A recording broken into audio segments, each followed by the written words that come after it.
friends, here we are talking about some of the other functions of JQ command. They are like to number, to string, ASCII uppercase and ASCII downcase.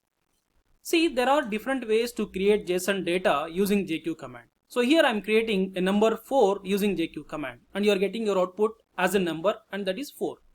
Instead of that, suppose I am following env object. Let's say I am exporting my number equals to some 6, and then I am accessing that using env dot my number.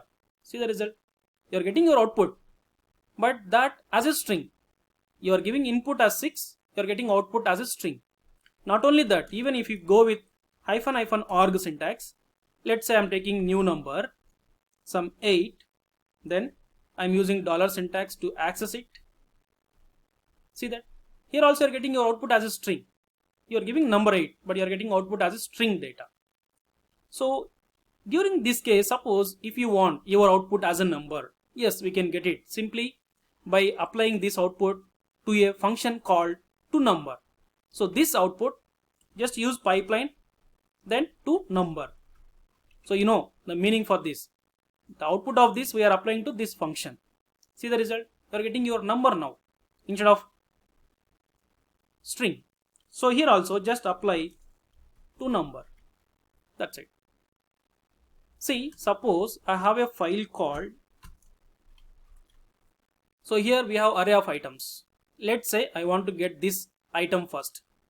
So for that, you can apply iterator or array filter with index 0. Now from this, suppose I want to get ID value, then you can apply field filter with ID. Now you are getting your output as a number. Assume that you need that as a string. Yes, we can get it. Simply apply this output to string function. Now let me go with one more. Suppose here instead of ID, let me take tool. Now you are getting your output as Jenkins. Of course that is a string, but I need to convert that string into uppercase. Then you have to use ASCII uppercase function. That's it. So same way, suppose if you have some string in uppercase, if you want to convert that into lowercase, then you can use ASCII downcase. Okay, thank you.